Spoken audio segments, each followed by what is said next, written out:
माझा मॉर्फ करून व्हिडिओ बनवला संजय शिरसाट। माझा मॉर्फ करून व्हिडिओ बनवला। मी आज अब्रू नुकसानीची नोटीस पाठवणार। नोटीसला उत्तर दिलं नाही तर फौजदारी गुन्हा दाखल करणार। सकाळच्या भोंग्याला लोक रोज शिव्या घालतात, मलाही आता तसंच उत्तर द्यावं लागणार। जयंत पाटलांचा आता त्याचा आता निर्णय कधी काय घेतात हे एकदा त्यांना विचारा।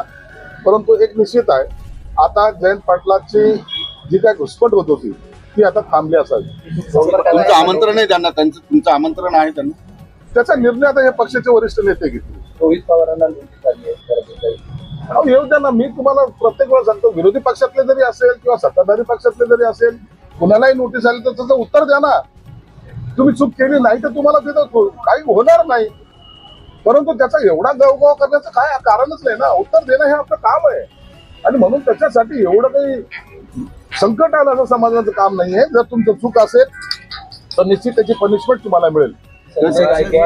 पहिले संजय जे होते, महाभारतातल्या संजयला दूरचं दिसायचं, मात्र या संजयांना जवळचंही दिसत नाही असं दानवी टीका करतात। त्यांचं म्हणणं सरळ आहे की हे संजय धृतराष्ट्र आणि दुर्योधन पक्षाचे आहेत आणि आमचा संजय जो अर्जुन पक्षाचा। पांडव मधून एक आहे। अहो, हे रुदाली पक्षाचे आहेत हे सगळे, हे रडके आहेत हे सर्व। कुठं अर्जुनाची बरोबरी, कुठं धृतराष्ट्राची बरोबरी।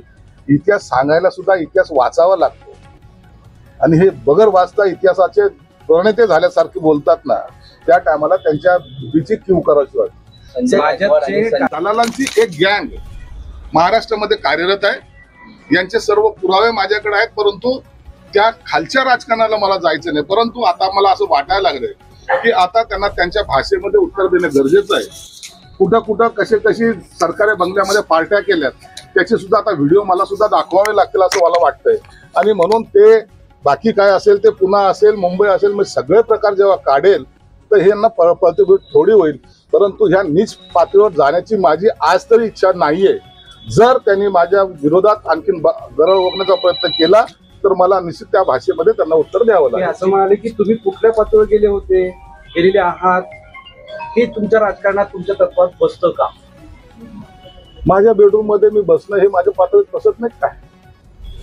नालायकानं हो, तुम्ही जाऊन कुठलचा तरी व्हिडिओ काढून त्याचा दाखवायचा प्रयत्न करताय, तुम्हाला त्याची लाज लज्जा काही वाटते का? या अशा प्रकारचं कधी राजकारण कधी महाराष्ट्राने पाहिलंय का? सुसंस्कृत असलेले तुम्ही ही अशी नीच पातळी गाठता, याच्यामुळे तुम्हाला वाटतं आमची जास्त बदनामी होते। परंतु एक लक्षात ठेवा, हे सगळे जण फक्त आणि फक्त कसं मला टार्गेट करता येईल याचा प्रयत्न ते आहे। जयंत पाटलांनी प्रदेशाध्यक्ष पदाचा राजीनामा, शशिकांत शिंदेची जवळपास वरती त्या ठिकाणी लागते। जयंत पाटलांचं अनेक वर्षापासून शरद पवार साहेबांबरोबर असलेलं चांगलं नातं, परंतु असलेली अस्वस्थता ही आपल्याला पाहायला मिळालेली आहे। त्यांनी अनेक वेळेला त्या पक्षामध्ये काम करताना इंटरेस्ट एवढा काही दाखवलेला नाही आणि मागच ते म्हणत होते की मी राजीनामा देणार, कदाचित म्हणून त्यांनी आज राजीनामा दिला असावा आणि कुणाची वर्णी लावतात हा त्यांच्या पक्षाचा अंतर्गत भविष्यवाणी केली बातम्या येतात, खरं काय? नाही, असं कोणी नाराज असं काही कारण नाहीये। शिंदे साहेबांचे आम्ही कट्टर समर्थक आहोत आणि आम्ही मी तरी चुकीचं काम करत नाही हे माझं शिरस्ता आहे आणि असलेल्या कोणत्याही संकटाला तोंड देण्याची माझी ताकद आहे। म्हणून शिंदे साहेबांना अपेक्षित असलेलाच काम मी करणार, पण त्यांचा आमच्या नाराजीचा प्रश्न आहे। संजय गायकवाडांचा एक व्हिडिओ संजय गायकवाडांनी जी मारहाण केली, कोण त्रास देतो तुम्हाला? वारंवार काही ना काहीतरी तुम्ही चर्चेत राहताय।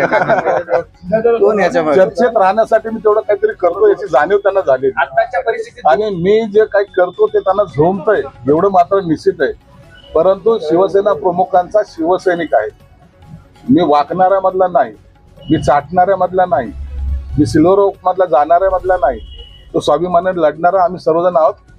म्हणून आमची त्यांना दखल घ्यावी लागते आणि त्याच्यामुळे हे कुटाणे बाहेर येतात आणि या कुटाण्याचं भांडवल करतात, ते प्रयत्न करतात। सर, एक शेवटचं, दोन संजयमुळे शिंदे यांना अडचणीत आणण्याचा प्रयत्न आहे, डाव आहे, तुम्ही काही काळजी करू नका, आम्ही सर्व व्यवस्थित आहोत। राज व फडणवीस यांचे चांगले संबंध आहेत, हे दोघेही मुंबईच्या हिताचाच निर्णय घेतील, तेव्हा राज ठाकरे हे भाजप सोबत जाणार का अशी चर्चा सुरू आहे। बरं, राज साहेबांचे आम्ही पहिल्यापासून सांगितलं, आम्ही कुणाला विरोध म्हणून विरोध करत नाही। तर राज साहेबांचा स्वभाव हा सगळ्यांशी बोलणं, राजसाहेब देवेंद्र फडणवीसशी बोलतात का? बोलतात। राजसाहेब शिंदे साहेबांशी बोलतात का? बोलतात। त्यांचे संबंध सर्व राजकीय नेत्याशी चांगल्या प्रकारे आहेत आणि त्यांनी मागे सुद्धा एकदा अशी ब्ल्यू प्रिंट काढली होती की जे महाराष्ट्राच्या हिताची असेल त्याचा सुद्धा सबमिशन त्यांनी मुख्यमंत्री त्या काळात त्यांना सुद्धा त्यांनी दिली होती.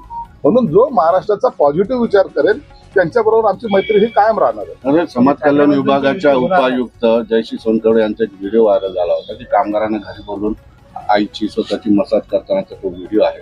काय कारवाई होऊ शकते? नाही, तो व्हिडिओ आम्ही पाहिलेला आहे. सचिवालयाने तसे निर्देश दिलेले आहेत. काही महिला 2 दिवसापासून छावणी पोलीस स्टेशनमध्ये तक्रार दाखल करण्यासंदर्भामध्ये जात आहेत. तर आता मी आजच संभाजीनगरमध्ये आल्यामुळं संध्याकाळी त्या महिलांचं काय म्हणणं आहे ते मला भेटायची त्यांची इच्छा आहे. त्यांचं सुद्धा ऐकून घेईल आणि जी काही डिपार्टमेंटल कारवाई असेल ती त्यांच्यावर केली जाईल. सर, ज्या तक्रारदार महिला आहेत त्यांच्यावरच गुन्हा दाखल झाला. त्या संदर्भात मी सर्व चौकशी करेल. योग्य तो कारवाई आम्ही निश्चित करू. संजय